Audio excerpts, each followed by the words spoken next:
prostorijama Košarkaškog saveza Srbije juče je obavljen žreb za finalni turnir Kupa Radivoja Koraća, koji će se u periodu od 7. do 10. februara održati u Kragujevačkoj hali Jezero. Uvertira za sam žreb bio je tehnički sastanak, na kome su predstavnici Radničkog došli do saznanja da mogu da budu u problemu pred odlučujuće bitke za prvi trofej u sezoni.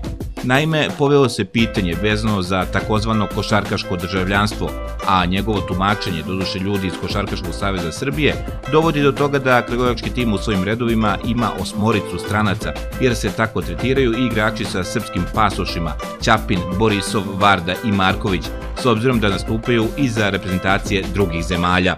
Mi ne dovodimo to pitanje uopšte obzirom da su igrači kao što su Ćapin, Varda, zatim Miloš Borisov i Stiven Marković, igrači koji su jednostavno igrači koji imaju dvojno državljanstvo, igrači koji imaju srpske pasoše, igrači koji su kompletnu, znači registracionu komisiju i verifikacionu komisiju prošli po pravilima koji je previđen za domaće igrače, igrači koji se na sajtu Košarkaške lige Srbije vode kao domaći igrači i igrači za koje Košarkaški klub Radnički nije platio licencu FIBA, a plaćanje licence FIBA je obavezno za sve igrače koji se vode kao strani igrači.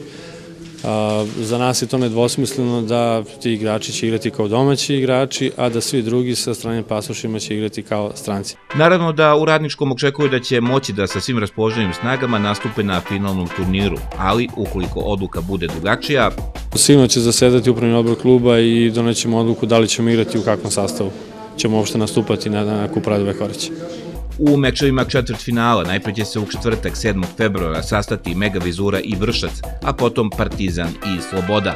Dan kasnije, takođe u četvrtfinalnim utakmicama, igraće Radnički i Metalac iz Valjeva, a potom i Crvena zvezda i Vojvodina. Pa obzirom da Radnički nikada, neću reći nikada, ali u zadnjih 4 godine nije baš imao previše sreće u samom žrebu, pod uslovom da prođemo četvrtfinalnu utakmicu sa Metalcem, koja naravno neće biti laka. Metalac nije ekipa za podcenjivanje, ekipa koja je uspona u forme, dobro igra u poslednje vreme. Sigurno da nam neće biti lak protivnik Crvena zvezda, ako se domognemo polufinala. A za razliku od druge grupe gde mislim da je Partizanu poprilično otvoren put ka polufinalu i finalu. Kup kao kup, takmičenje za sebe, dan inspiracije za svakog igrača pojedinačno, celu ekipu, šefa struke takođe. Neće biti lako, ali mislim da trener Nikolić stvarno ima pravo rešenje za svakog protivnika pojedinačno. S druge strane, svedoci smo da na kupu uvek ima iznenađenja. Što se tiče ekipa iz domaćeg takmičenja, mislim da Radnički neće sebi dozvoliti da bude neprijatno iznenađenje, već prijatno, bez obzira na pritisak koji imamo same javnosti, jer se kup odigrava u Kragovcu. Naravno, znači, publika će biti željna prvo jedne dobre košarke, a zatim dobrog rezultata. Polufinalni susreti na programu su u subotu 9. februara, dok će se odlučujuća utakmica za popularnu Žućkovu Levicu odigrati u nedelju 10. februara sa početkom u 21 čas.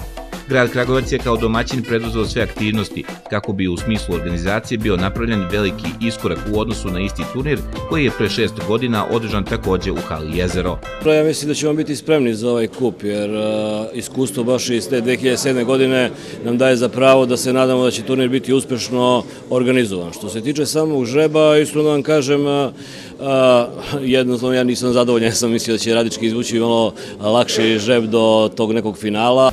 I u Košarkaškom savezu Srbije očekuju da će sve proći u najboljem redu, odnosno da će takmičenje izazvati veliko interesovanje javnosti.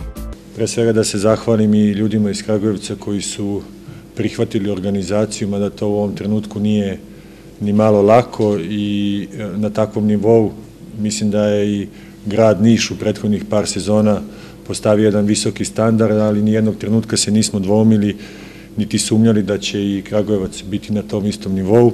Na tehničkom sastanku se čula informacija da će svaki od klubova učesnika turnira moći da računa na 260 ulaznica za svaku od utakmica koje bude igrao, a u slobodnoj prodaji karte će se prodavati jedino na biletenici hale Jezero počev od 1. februara.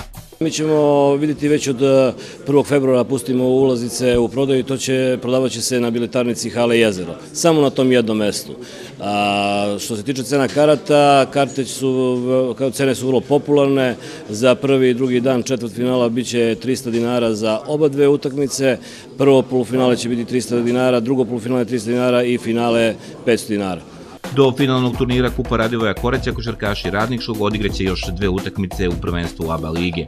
Najpre će se u ponedeljak od 20 časova i 30 minuta na svom parketu sastati sa Partizanom, a narednog vikenda očekuje ih gostovanje u Novom Mestu i duel sa ekipom Krke. 19. kolo ABA lige. Radnički Partizan MTS. Ponedeljak, 28. januar, Hala Jezero u 20:30. Ulaznice po ceni od 300 dinara na biletarnici Hala Jezero u subotu i nedelju od 10 do 16 časova i u ponedeljak od 13 časova do početka utakmice. Jednim srcem za naš Radnički. Radnički navijamo, srcujemo.